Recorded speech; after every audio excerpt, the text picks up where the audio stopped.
สบายดีเด้อทุกคนสบายดี Welcome to my channel KIP Channel อ๋อมื้อนี้เขาที่สัมภาษณ์มาเนาะ ดีป่ะดีสคริปต์ป่ะ มีสคริปต์อ่ะ สคริปต์บ่มีสคริปต์ เอามา บอที่แบบให้แนะนำตัวเด้เพื่อบางคนเขาบ่ฮู้ว่าไม้แม่นไผแนะนำตัวกับแม่ สบายดีสบายเด้อ สบายดี เสียงเอาเสียงดีๆเบิ่ง เอาสบายดีสบายเด้อ อ่า เมื่อกี้มันว่าปกติอ่ะ แนะนำอีกแม่เป็นหยัง เขาเป็นอย่างวะเดี๋ยวนี้อิสระบอกเขาเด้อยังบ่ เป็ ได้ น ฮ็ดอีหยัง เป็นนักแสดงอิสระ โอ้โหแสดงก็แสดงหน่อยเดียว เป็นนักห้อง นักห้องแน่บ่ห้องแน่ เอ้าสรุปเป็นอย่างเป็นคนสวย เป็นคนธรรมดา อยากเป็นคนธรรมดาแบบไอ้ เป็นคนธรรมดา บอส คนปิด เพราะว่า ไฟ คนติดตามมัน แม่ ไม่เด้ หลายคนอาจจะรู้จักมาจากเพลงไอาย เพลงนี้ หรือว่าจากแบบฝาแฝด ฝา ไม้ แฝด มินบอตอนนั้น แต่เดี๋ยวนี้ก็คือจะไม่ได้เคยทายครูแล้วเพราะว่ามินแอบไปมีผัวละ ลูกสองเนอะ แมนลูกสองละก็แล้วแต่เฮาก็เลยมีความกดดันที่ว่าปันไหนจะสิแต่งงาน ไผ่เว้า ทุกคน สมบะ แล้วก็สิถามว่าเอ้าแล้วไหมดีไหมก็แบบแต่แรกๆมันคำว่าคิดอย่างหลังๆมันก็เริ่มกดดันละ เมื่อวานสีอันนั้นเสี่ยวผัวไว้ไปเลย บอ ขึ้นมาปีอะไรเสี่ยวผัว มันน่าจะประมาณ 50บอกระโดนโหเขาต้องคือสิบเอาที่บอก50 จะปีเอ้า 30แป๊ะเอ้า 30ตอนนี้จะปี 30ตอนนี้24 ตอนนี้เท่า4ปีโอ้ไหวเหรอวะ ใบเนาะยังใบคนเรา35บอก เท่า4บอกเขาหมายว่าเขาคือว่าฮู้จักกันดนแหละ ไอ้กบพูดจักไม้ตอนไม้19 ปีเนี่ย เออ 9 21 2 3 4โอ้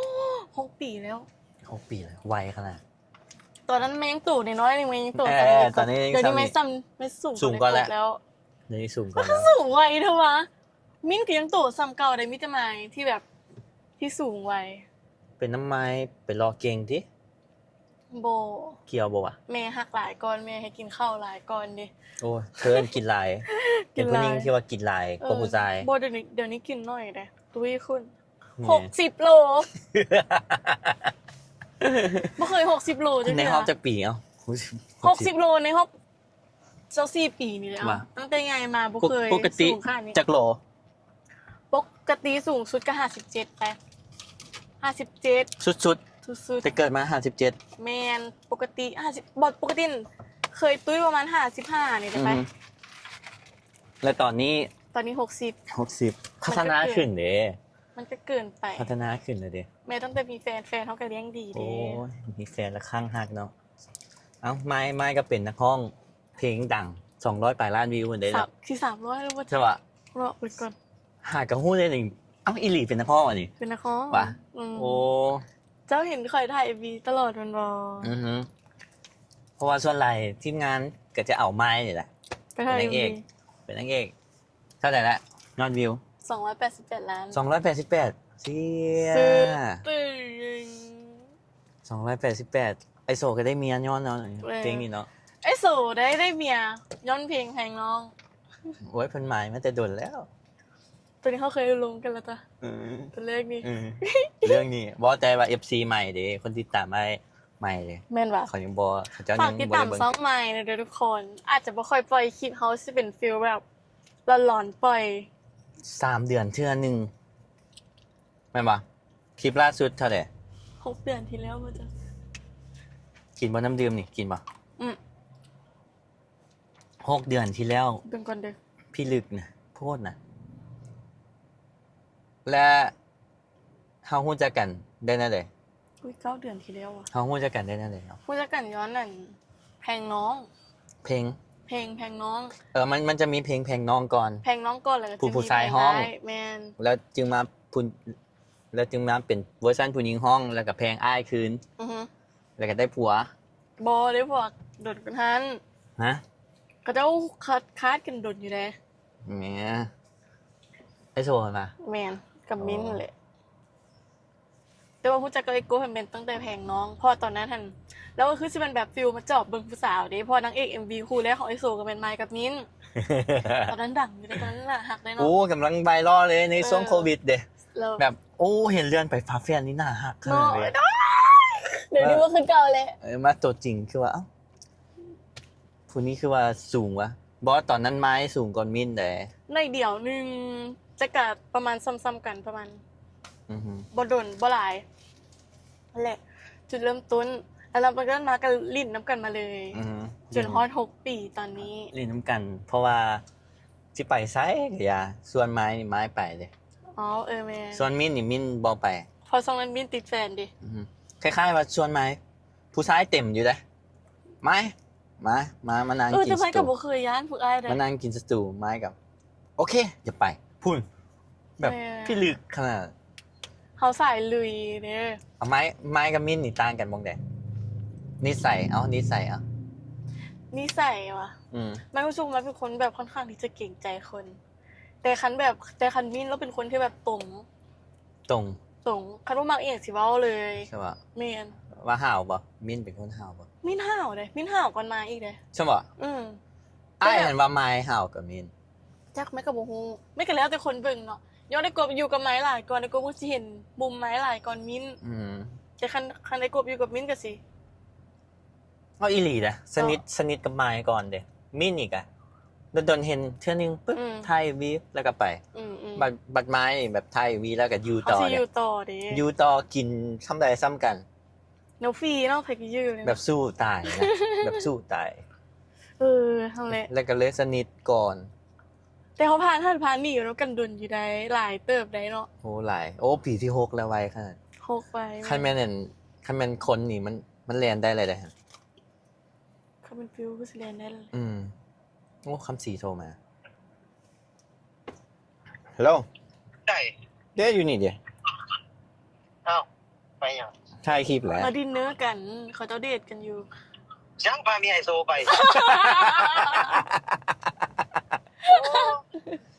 บอแมนอีกคนนึงอันนั้น ไปเลือกติดตามเจอเดี๋ยวเขาจะถ่ายกับแฟนจ้ะไปแย่งง่ายเลย แยกง่ายนะ ว้า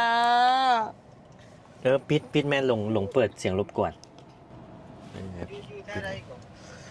โอ้กูมานั้นมาถ่ายคลิปอยู่แถวสีหอมตอนนี้ ลองไปบึง ไปเบิ่งอีกแล้ว อะไรเกี่ยวไปงัวมากมีแต่พาไปบึง ไปเรียนที่บอกอยู่ทันมุม มาแม่จังเลยว่าสิไปนั่งชิวนี่ อยู่ปากเซ่กับพากูไปใต้เป็นผู้สลานี่กับพากูไปตะบึง มันไปกับผู้ใด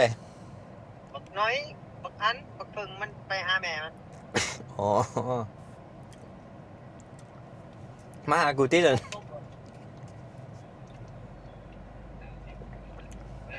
มาหากูแม่กู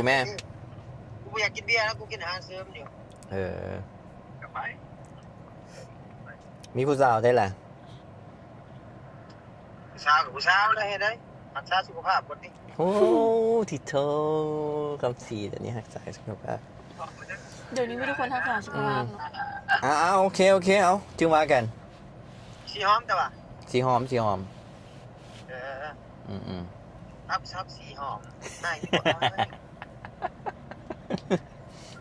คำสีโทรมาเนาะลงปิดเสียงรบกวนเมื่อกี้นี่ สิได้ยินปะ ได้ยินแต่ว่ามัน ได้ยินแต่ไม่ เสียงเฮามันซีบอสัตว์ดี เอา พอมันปิดเสียงรบกวนมันจะมีดชิปไปเลย เอาแล้วคันใส่อยู่ดิมันก็ไม่ได้ยินอ่ะ ตอนนี้เนี่ยวะ แม่ ตอนนี้เสียงมันซัดขึ้นแล้ว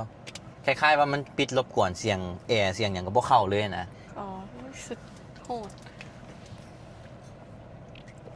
อารมณ์ต่อเข้าใส่แหละ จริงเลย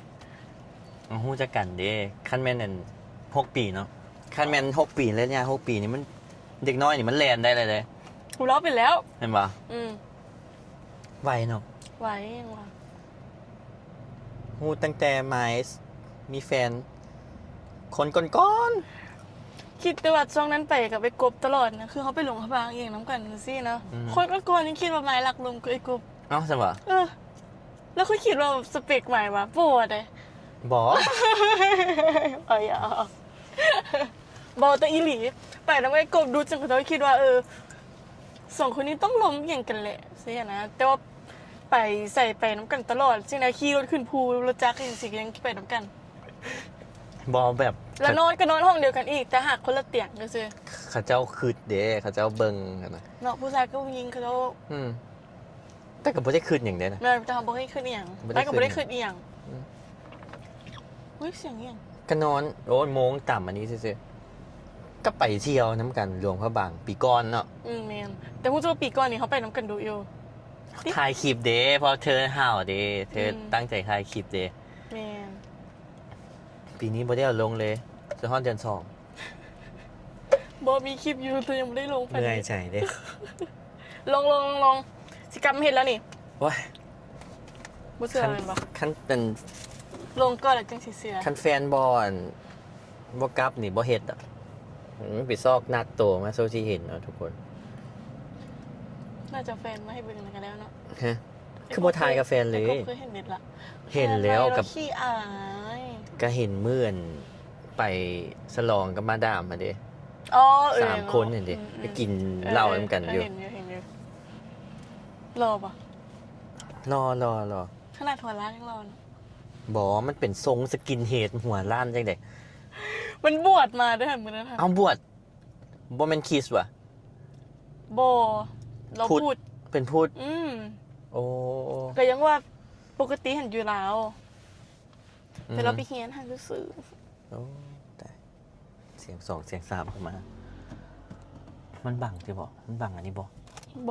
มันบ่บังเลยเนาะ อืม เสียงมันก็เข้าอยู่เด้ ก็ แต่ว่า มีแต่ซ้ำนี้ว่ะ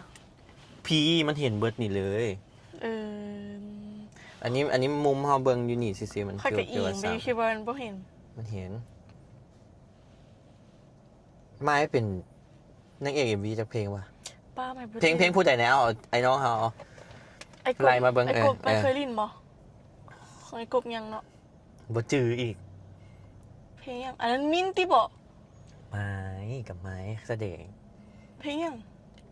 เพลงอันทายอยู่ตรงงัวสูงๆอันนี้แฟนเก่าเธอเป็นนอนอยู่เปดึกเกือบเลย เพลงกบ ถ้า ว่า ได้เจ้าเป็นแฟน แม่นว่ะใส่ไว้เบิ่งก่อนเด้อ ไว้บ่จืออีก ไม่บ่ ไว้ จื้ออีหลีไอ้กบเนาะไอ้กบเคยเฮ็ดลิ้น ถ้าได้เจ้าเป็นแฟนสิเบิ่งสิแยงเจ้าให้ดี อุ้ยแต่เพลงมันไม่มากเลยไม่ว่าคิดว่ามาลิ้น MV เพลงแล้วได้หั่น เอาพูดได้แน่เอามีอ้ายเค มี ไอ ไอ้ พี่ กบ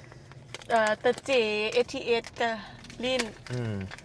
พูดได้อีก ไอ้เทจากประสาท อ่า ไอ้โสพนานี่กับลิ้น เอาบิ๊กป้อม ไอ้ป้อมกับลิ้น แฮล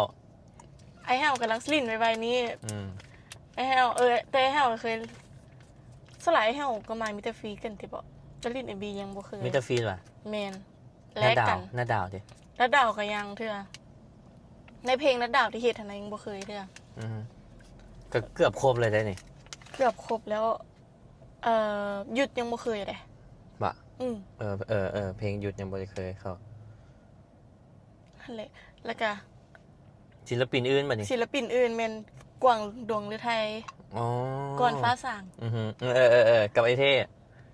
โบอันนั้นลินคูกับไอเท เอ้าเกิดกับ แล้วก็ คู่ อี กับ ก ไอ้ คน เท่ นึงน้องเบลบ่วะ อ๋ออยู่ไทย แมน อือฮึ คน จือ ไทย อืม กันมิตรคนนี้แหละสลายจะเป็นทางแบบออกทางแบบลูกทุ่งสตริงบ่เขาเรียกว่าหยัง ลูกทุ่งสตริงกับเพลงลาว อืม ลาวแบบยุคใหม่ แมนแต่ว่าคันหลายสุดก็มีแต่มาลินให้พี่น้องไอ้น้องนี่แหละ เพราะว่ามันเอื้อนตัวง่ายเด้ แมนมันใส่ ที่ไทย งาน มี ง่าย ไม้ เขาก็บ่ต้องแต่งเอียงเดินเพราะแบบขา กันเองเด้ กันเองกันเอง ถ่ายซิลหน้าก็บ่ต้องแต่งนักเอาซิลๆเอาให้มันหน้าหักก็พอแค่มาย่างมายิ้มมาหัว UMB แล้วก็แล้ว ง่ายๆเด้ อืม เพราะว่า ง่าย เพลงไอ้น้องเฮาแบบง่ายๆกันเอง อืม ชิวๆมืดแล้วจิบ่เนี่ย แต่ว่าปี2016นี่มันยังบ่ได้เล่น MV เท่าใด2025เล่น MV เดียว อืม 26ยัง เอาซะ5 MV เดียวใช่ป่ะ อืม เพลงแผ่ ของกันตะเจ เพลงตัวใดวะ ของตะเจ เพลงตัวใด ไปน้ำอายบ่ไป อ๋อ น้ำอายบ่ เออ แต่ก็ทุกเพลงมันดังไปเลยได้ ดัง เพ เบิ ล ร์ ง ด ตาเจนี่ดังไดเนี่ยว่าบ่ดังเด้ TJ on the beat แหมมันเก่งเลย เก่งแจงมันเข้าแล้วนี่โอเคสำเนียงก็ได้เลยและปีนี้เด้ ปี ยัง นี้ บ่มีแพลนเชียว ปีนี้ ยังบ่มีคนจองตัว ยัง เชียว บ่มีคนจองตัวเถอะไอ้กบเอิ้นอะไรเด้อ เป็นนางเอกวะ นักดีด MV นะแม่น มันมีอีกเพลงหนึ่งนะ มีเพลงยัง โอ้เพลงไอ้บักหลายเพลงปีนี้ยังบ่ทันปล่อยเฉย แล้วอัดเป็นแล้วว่ามาสเตอร์ละ ๆอัดเรียบร้อย บางเพลงกันแล้วเรียบร้อย ขอแต่ถ่าย MV ซื่อ เขาว่าเป็นอัลบั้ม ๆอ๋อปล่อยเป็นออดิโอเป็นอัลบั้ม อืม มันก็จักจังไดมันอยากเฮ็ด MV ปล่อยเอาเพราะว่าคันปล่อยเป็นออดิโอแล้ว แม่ก็ต้องได้กลับมาเฮ็ด MV อีก คล้ายๆว่ามันสิ ก็ต้องเลือกเอาเพล วิวบ่ไป ง นะ ต้องมาเลือกเอาเพลง ย่าน ใด วิ ที่ ว มั บ่ น ไป ดังอ๋อ เป็นยุคใหม่เนี่ยเด้ ได้เดี๋ยวที่เห็นเขาปล่อยเป็นอันนั้นอัลบั้มนะ ก็ยากเขา ไปใส่ต่อป่ะเฮา ยังสิไปอยู่ว่านี่ หึ โดยสิกลับไปกินจุ่มอยู่กันมันเกิดพี่แจ็ค ไปเกิดกินจุ่มแต่ว่าจักหน่อยก่อน แปะจักจอกกันตี ไปซั่น บ่ปฏิเสธเลยให้บอกไปจังซี่แหละ ขอแต่ส่วนผู้นี้ขอแต่ ขอ ส่วน ในส่วนแต่ต้องเต็ดตัวคันส่วนเลยใครไปต้องฮอดออกบ้านก่อนเด้ อือฮึ คันอยู่บ้านแล้วไว้สิขี้ค้านเลย ปานผู้ชายนะคันอยู่บ้านนี่ก็แล้ววับ ไปบ้านก็บ่ออกขี้ค้านแต่งตู่บ่แม่งเด้ขี้ค้านแต่งหน้า อันนี้ก็บ่ได้ อันนี้แต่งแล้ววะนี่ เออ บ่ได้แต่ง ทาแต่แป้งกันแดดมากับลิปย้อนฮู้ว่าจังได๋ถ่ายกล้องไอ้สดมันก็สิสดเกิน มันก็ได้อยู่ไอ้ใส่อันฟิลเตอร์หน้า มันก็มีแบบ ใส่ ฟิลเตอร์หน้าใส่ มันก็มีฟิลเตอ แล้ว ร์ เขา อ ก็ ยู่ เลยมาแต่งขี้ค้านแต่งหน้า และไม้กับมิ้นนี่ต่างกันบ่งใดถ้าเบิ่งภายนอกอ่ะ ภายนอกอะความสูงสไลด์เน้นหลักๆเป็นความสูงไม้สิโตใหญ่ก่อนเดี๋ยวนี้แฮงเบิ่งง่ายพอมีสิโตน้อยไม้สิโตใหญ่ก่อน อือฮึสูงก่อน สูงก่อนหลายแฮงไม่สูงร้อยเท่าไหร่65มั้ง 165 มินลื่นกัน5เซนเพิ่นว่า 60 กายเลยตี้65อ้ายก็ยังกาย65 มัน ยั เป็น ง เบิ่งห้องหม 70 ออยู่ห้องหมอแบบบางบอนก็67บางบอนก็64 เธอ64จังได๋เธอหั่นสูง ไปกบสูงแล้วเท่าไหร่ 70 ไม่สูงกว่าได้กบได้เนาะ แล้วสิไป65จังได๋เธอสิไป65เดี๋ยวลงรถแล้วไปแทกกันเบิ่ง โอ้ my god มั่วแหละ โบแต่ซิงห้องหมอได้ บ่แม่น ดี แทก ดี64 ซิงจังได๋ไปเฮ็ดจังได๋ไป ตัวที่มันเป็นดิจิตอลหั่น เอ้าซะบ่ อืม น้ำหนัก57ตอนนั้น ตอนนี้กลุ่มพาเดือนสองมันลงเลย โอ้จะ ได้กินข้าวกับ60 เบิ่งเอาเด้อจอนเด้อ นั่นแหล้ว เบิ่งเอา อยู่ เด้ กับ อ ไอ้จอนละจอยได้เราได้ส่งเงินมาให้กินข้าวเบิ่งกันยังเอาง่ายๆเลย กาแล็กซี่อยู่ใน TikTok กับบนนั่นแหละนะบ่คือเก่าเลยนะแต่เพิ่นมีแฟนจอดนะอยู่เท็กซั แฟ ส นเท่สมอ แฟน เท่ๆนี่ แท้นี่เลยบ่แม่นคอนเทนต์แฟนแท้ๆนี่เลย ฮาบิดไม่คิดว่าคอนเทนต์ แฟนแท้ๆนี่แหละ ตาไอ้จอนเอ้ย ไปวันนี้พวกเขาที่ไปนั่งซิลต่อนะทุกคน ว่าให้มาไปเลี้ยงเบียร์ก่อนเนาะไปเลี้ยงเบียร์ให้ก่อน ได้ 2 จอกไป 2 จอกก็ได้ปะคนละ2 จอกปะแต่แม่ย่านไม่จอกเดียวไม่ก็เมาละช่วงนี้ไม่บ่เคยกิน คน เบีย ละ ร์เลย 2 จอก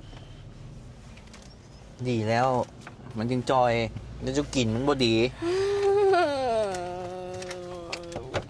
อยากให้พวกเขาไปถ่ายคลิปจังได๋คอมเมนต์มาเนี่ยนะทุกคน อือฮึเพราะว่าทรงนี้กบแล้วคือชีอยู่กับนายดุอยู่ แม่นเพราะว่าเหงาดิ เคยก็หงา เดี๋ยวสิพาผู้บ่าวไทยใต้มาให้จีบมึงเด้อ ไม่ให้จีบหมายความว่ายัง ให้เขาจะมาจีบและให้ไม้เรียกว่ามักคาลมผู้ใด ความหมายว่าตัดหน้าตาออกไปได้ เออ ตัดมาหน้าตา เอ เลย แค่คาล้มเหรอ เอาแต่คาลมอย่างเดียว จะคน 3 2 คนพูดอะ เพิ่งอาก้อยคนหนึง อากอย อากอยคนหนึงอันเบาน้อยคนหนึง เออ คำสีคนหนึง ไม่ได้ผู้เบาเท่าสิ หึ ผู้เบาเท่าอ่ะ ก็รุ่นชำอ้ายนี่แหละมันเท่าหลายเนี่ยโอ้เว้าเลยเท่า วัยรุ่น วัยรุ่นอยู่ เฮาเว้าว่าเท่า มันคือสิทันทับมุกกับเจ้าบ่ได้เว้ย บ่เอามานั่งให้เลือกเลยมานั่งเลยก็ร้องแต่ละคนน่ะร้องสกิลมึงคนละ1นาทีสมมุติว่าสิจีบผู้หญิงจังได๋นะ เฮ็ดรายการเลยซะดิ อ๋ออีหลีได้นี่เพราะมื้อนี้บางทีเขาเจ้ามานี่เขาเจ้ามาถ่ายคลิป ลอง มื้อใดก็ไปเดินธาตุหลวงไปเดินธาตุหลวง ไปให้อย่างเดินหัดหลวง ก็เบิ่งธาตุหลวงมันอยู่ใกล้ๆห้องเขาเจ้า บอสจะอยู่หันผู้สาวหลายได้เขาจะไปเรียนตลอดเอง ไปเล่นกับย่าเขาก็ถ่ายคลิปพ่อเขาเจ้าซื่อๆก็บ่กล้ากวนผู้สาวติดต่ออันหมู่ไม้มาให้ในแม่แต่คนหนึ่ง บอ เป็นหยังฮะ ไม่บอได้เป็นห่วงเขาเจ้าใดมันเป็นห่วงไอ้กบ เป็นห่วงหยัง เป็นห่วงไอ้กบ เรื่องใดก่อน เอ้า โมไม้เขาต้องเก่งไหนเก่งอีหลี เก่งหยังอีหยังเก่ง ย่าได้กบตายคาลมเขาเจ้าดีเนาะ เอามานี่นะ ลองไปกินเบียร์เบิ่งท่าน่ะลองไปกินเบียร์เบิ่งไอ้กบจังสิฮู้ว่าแบบปานนั้นพูดป่ะจะบอก เขาเจ้าหยอกครูบาวเก่งเลย ก็มีแฟนบ่ล่ะ ก็คือแบบไอ้กบฮู้หั่นแหละ อืม แต่ไอ้กบเราบ่อยากได้เมียเราอยากลุมผู้สาวไปเรื่อยๆสิทำลายสถิติตัวเองคือแบบ อีหยังก็ยังบ่เห็นคนอันนั้นยังบ่พร้อมเทื่อคันมีคนผู้สาวเฮ็ด YouTube จังซี่นี่ล้มเป็นแฟนเลยได้เลย คือว่าท่านมีผลประโยชน์ต่อกัน เอามันกับแบบเขาที่ไปเที่ยวไปอย่างก็ไปน้ำกันได้เลย เขาก็หาเงินของเขาก็หาเงินน้ำกัน มันก็แฟร์ๆเลย ผู้สาวลาวเฮ็ด YouTube อีกนี้วะ มีแต่อันสลายอยู่ใต้ เนาะสลายเป็นผู้สาวไทยเขาจะมักเฮ็ด YouTube บ่มีอยู่เวียงกับบ่มี หรือว่ามีวะบ่มีเนาะบ่เห็นเนาะ จ้ะบ่ค่อยเห็นนะ เขาบ่ฮู้ติบ่ หรือว่าเขาบ่ฮู้ที่บอกแต่ว่าคนที่แบบเพจแบบซีนละหลายได้ อืม แต่เราแค่บ่ฮู้ดูสิ อยู่ใต้นั่นแหละหรือว่าลมพุ่นนั้นบ่ ผู้ใด ผู้ใด ผู้ใดเอามาให้อ้ายเบิ่งผู้ใด บ่มี แทนที่แม่ตัวเองมีหมู่ผู้สาวหลายสิติดต่อให้อ้ายเนาะ ตึงในกบเยอะในกบบ่ทันเขาจะ บ่เป็นหยัง ไอ้ยอมไม่ถึกตัว มาโลดนะ ก็บ่เสือดอก บ่เชื่อหยัง ขนาดยูมีอะนะหมู่ไม้ที่ไอ้กบมามักคืออันตัวนี้น้อยนะมานะมันยังย่านในกบมันเข้าไปเบิ่งฮู้ไปกบซิกแพคหลายพวก ซิกแพคหลายพวก ย่านมันมามีซิกแพค แต่แม่ก็บอกว่าเดี๋ยวนี้เราบ่มีแล้ว ผู้หญิงบ่มักบ่ะ แต่ยูมีมักผู้หญิงเลยดิ โอ้ แม่น แล้วแบบ ไอ้กบก็เลยว่าได้เป็นหนึ่งในซอยหั่นบ่แม่นมันจะแต่เขาสำหรับหมายอันผู้ชายมีซิกแพคหันมัก แต่ว่ากล้ามใหญ่ๆเด้มักบ่ คันใหญ่ๆแฮกก็บ่มักมันแบบมันใช้ชีวิตประจำวันยาก แล้วมายมักผู้ชายจังได๋สมมุติเบิ่งผู้ชายแป๊บแรกมักจังได๋เอา เห็นแฟนไหมบ่แบบนั้นเลย สูง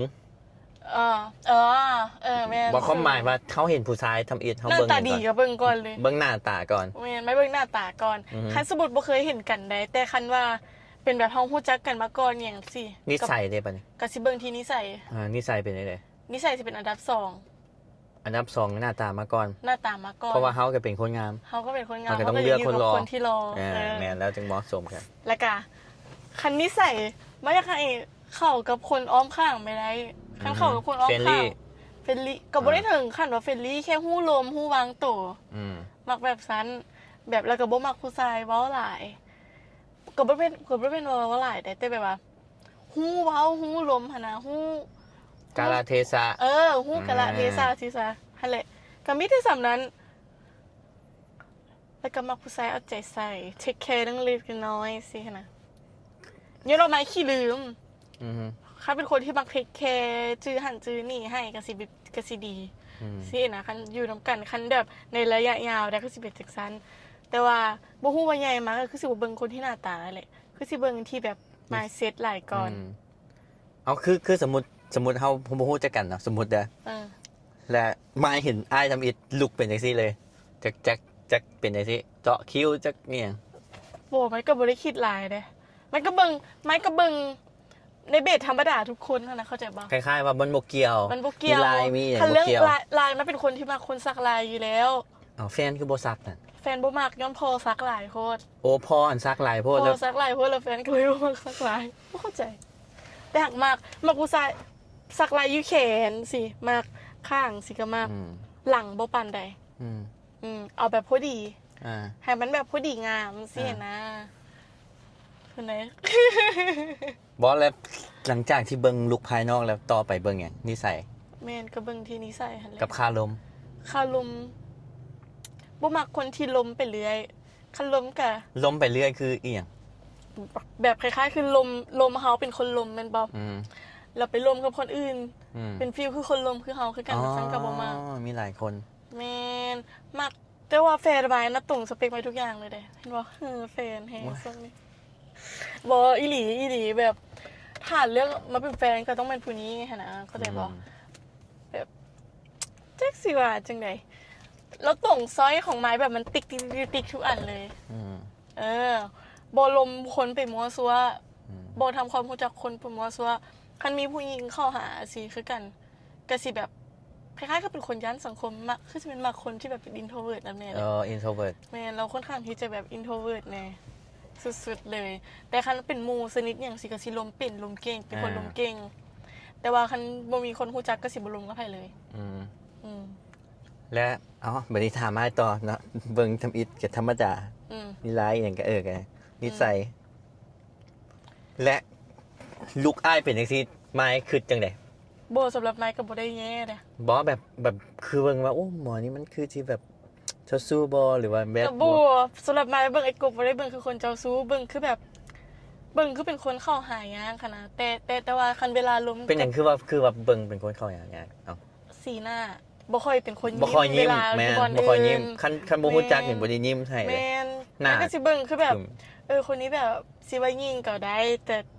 สิว่าเข้าหายากหลายก่อนแบบ มันไอ้กบเป็นคนที่แบบนิ่งเวลาอยู่นอกและหน้า ซื่ นิ่ อง ๆ สิ หน้า นะ นิ่ง มันเบิ่งคือแบบบ่กล้าเข้าหาบ่ฮู้ว่าคันเข้าหาแล้วสิตีกูบ่สินะเอา สักคิ้วอหย่างว่าแล้วผมสิกล้าย่างเข้าหาแฮงเป็นผู้หญิงแฮงแล้วใด ว่าน อกจากว่าสิเป็นคันผู้หญิงคนนั้นที่แบบห้าวๆคือไม้บอกคือสิกล้ายอก กล้าหยอกกล้า สม ก พ วน กวนผู้สาวเขาเลยนะ บ่แต่คันไอ้กบลงไปเท่าหน้าไอ้กบไปแล้วก็ยิ้มหัวจังซี่ เขาหมายว่าอ้ายนี่นะเก็บหอยนิ่มนี่นะไว้ให้คนที่เขาอยากให้เห็น แล้วคนใดล่ะ กับคนผู้สาวที่แบบอันนั้นเขาจึงเก็บให้นะบ่อยากยิ้มมั่วซั่วให้ผู้สาวทุกคน บ่มันก็อัธยาศัยดีเด้แบบเปิดประตูให้คนอื่นกล้าเข้ามาหาเฮา อืม อันนั้นแห แต่ ละ กันหน้าบูดอีหลีเด้ แม่หน้าบูดอีหลีหน้าบูดแบบหน้าบูดปิตยาน บ่ได้สู้ยิ้มอีหลีเด้ทุกคนผู้ใด เราให้ ผู้ ห ใด น้า เห็น บูดนะว่าแซ่ ก็เป็นจังซี่อะ อืม นี่ แม่น ก็อีหลีก็ มี เป็น มันคือบ่มีไผกล้าเข้าหาดอกเอ้า ถ้าสมมุติคนอ้อมข้างบ่เป็นคนเฟรนลี่เขาแล้วก็คือสิบ่กล้าเข้ามาหากลุ่มเฮา โอ้ว่าอยู่เป็นหยังแชทหาผู้ใดก็จึงอันนั้นเนาะเขาย่านนี่เอง บ่แต่ว่าเวลาเซตกับเวลาเจอตัวจริงมันก็คนละแนวเด้ อืม เวลาเซตเฮากล้าที่จะเปิดเผยตัวเองออกมาใน อืม สิ่งที่เฮาอยากให้เขาเจ้าเห็น แต่หากเวลาไปเจอตัวจริงไอ้กบก็คือสิแบบนิ่งๆคือแบบ บ่เจอตัวจริงก็เป็นจังซี่ได้ นั่นน่ะ แม่น แต่ยามเด้มันแบบสิบ่มีไผกล้าเข้าหาดอกอายว่าอีหลีเด้ ไอ้ก็สิได้เมียอยู่ว่าเอาคิดเบิ่งไป ไอ้กบแล้วสิเป็นพาทุดงค์ โอ้ บ่แลนิสัยกับอันนั้นอ้ายเป็นจังได๋คัดกันบ่กับลูก คัดกัน คัดกับลูกบ่ แม่น เป็นหยังคือว่าซั่นคือว่าเขา เอาคนแบบคันฮู้จักอีหลีก็สิเป็นคนเฮฮาแม่นบ่ล่ะ อือฮึ ก็บ่ได้ถึงขั้นว่าเฮฮา บ่ได้ว่าเป็นคน พ ต ม่ว ลกแบบเฮฮาเพิ่น ตลกไม่ว่าไอ้กบสิเป็นคนตลกเวลาที่เจอคนถูกใจ ว่า แม่นคันคนบ่ถูกใจไอ้กบก็บ่ได้หยอกบ่ได้แบบตลก อือ เอาสังเกตไหมเวลาเจอคนถูกใจบ่อย่างสิเจ้าก็สิแบบ ค่อยๆแบบปล่อยคาลิสมาออกมาได้ แม่นหยัง แล้วก็จะเป็นคนที่แบบ คาลิสมา มีเสน่ห์ออกมาแบบ อ๋อ ออกมาในเป็นตัวของตัวเองอะนะ อือฮึ แล้วก็จะมีเสน่ห์ของเราแหละในอีกแบบ อืม แต่ทุกคนก็คือสิบ่เห็นดอกเพราะเราบ่ค่อยปล่อยออกมาให้เห็นแต่หากว่าเวลาแบบจูอ้ายหยอกผู้สาวสิเนาะเป็นตาย้านอยู่เด้ แฮงเพิ่นมา แฮงเพราะมันเบิ่งมันลุกเกินผู้หญิงบางคนเขาจะบ่ได้แบบ ต้องการลุกขนาดนั้น เอาว่ะ แมน เขาเป็นผู้ชายเขาบ่ได้ฮู้ได้นี่ เอาเป็นว่าบ่ฮู้ใช่ปะ บ่เขาก็คิดว่ามันกวนจังซี่มัน ก็แมนมันก็มีบางคนที่มักเลย อืม แต่100 เขาจะบ่ค่อยเขาเจ้าบ่ค่อยกล้า อืม เวลาเจอผู้ชายลุกแฮง อืม คือจับเนื้อถึงตัวนี่ก็บ่ได้ คือแบบไปเดทกันจังซี่ บ่ได้ ใช่ป่ะ มันแต่ยาน ไม่แฮงบ่ได้เลยคันหากก็เจอกันน่ะมาแบบมาจังซี่สิบ่ได้ แต่หักไม้ไปเฮ็ดเขาเจ้าอะมาเฮ็ดได้ เอ้าอีหยังวะ อีหลีบ่เข้าใจคือกัน แบบรู้สึกว่า ถ้าเป็นอย่างคืออยากไปจับเขาเจ้าย้อนว่าแพงเขาเจ้า บ่มันเป็นคนมักแบบสกินชิปเวลาเจอไอเนาะมันก็มักจับมักตบตลอดเป็นบ่ล่ะ อืมอืม แม่นแต่แบบคันสมมุติเวลาแบบเป็นลมคนที่แบบว่าอยากรู้จักกันจังซี่นะ อ๋อ ก็บ่มักให้ถึงเนื้อถึงตัวไว้ยังไง แล้ว ก็ บาง แบบ ทีมันก็คันเขียวที่แบบ คันแบบเป็นเผลอๆอะได้แบบ เข้าใจว่ามันต้องมีจังหวะเข้าไป อืม คันไปจับเลยเจาะจงสิเขาก็ย้านอยู่เด้ เนาะแฮงเงินมีลายไปจังซี่ แม่นมันแฮงเป็นตะย้านโอ้ตาย ว่าไปถ่ายคลิปกับแบบมือแบบมือก่อน เฮ้ยผู้ชายก็ไปผู้สาวนั่นล่ะ ถ่ายกับเม็ดฝนเด้ อืม บอกแต่ว่ามันเป็นคอนเทนต์ซื่อ แล้วเขาเจ้าก็ยอมอ่ะ ๆบอกมันก็บอก บอกแบบเป็นที่ข้ามทางอีอย่างเงี้ยนะ มันก็เป็นมุกเก่าของเด้จับมือข้ามสินะ จับไปเลย จับไปเลยแล้วก็โอ๊ย ขนาดกันแล้วอ่ะแค่พาจับมือขาดบอ เขาก็จังสิเหรอ เราก็คือสิห่วงตัวแหละเนาะ แมน ผู้หญิงทุกคนเขาจะห่วงตัวนอกจากคนนั้นจะเป็นคนที่เขาจะมาก จะบ่ห่วงเลย จะบ่ห่วงอีดีสิบ่ห่วงสิปล่อยจอย ไว้โอ้อันนี้ก็ฮู้ข้อมูลผู้หญิงหลายได้เลย ขนาดได้กบอยู่กับผู้หญิงหลายได้กบสิบ่ฮู้ข้อมูลผู้หญิงเลยที่ไหน เขาก็อาจจะฮู้ในบางส่วน เขาก็จะบ่ได้ฮู้ทุกส่วนเด้แล้วช่วงนี้ก็ไปแต่กับผู้ชายเนี่ย บางทีผู้ชายมันก็ซื้อบื้ออีดีได้เรื่องแบบเล็กๆเนาะ แหน่เห็นบ่ บ่ฮู้นะมันบ่ฮู้กับบ่ฮู้อีดีได้คันบ่เว้าก็คือสิบ่ฮู้ ก็หั่นแหละก็ย้อนว่าบ่ฮู้ก็จึงมันก็จึงถาม เด็กเข้าใจได้เพียงไอ้คนคือบ่มีแฟน แต่ว่าซอกให้อันนี้แหละ ได้ เนาะใบมันดดแหละ ทุกคนไปกินเบียร์กันได้เรื่องเนี้ยสองจอกนะ จองเขาได้ปะ จอกแซนไปบอสกินเบียร์สดก็ได้ จอก30นี่แหละ ว่าไปถึงแท้ 40ไปเอา ไปบ๊ายบายทุกคนฝากกดไลค์กดแชร์กด Subscribe เลยเด้อไม่ว่าคือจะฮู้เรื่องของไอ้ครบหลายกันเรื่องมาอีก มันล่อถามเลยเฮาสิล่อถามเพิ่น ใครบ่เพื่อไต่ดอก บ๊ายบายทุกคน เจอกันคลิปหน้า ถ้า30 นาทีพุ่นน่ะ กับใบซื้อๆได้นี่ ฝากกดไลค์กดแชร์กด Subscribe ช่อง KNIP Channel ด้วยทุกคนแม่นเนาะ KNIP Channel แม่น Official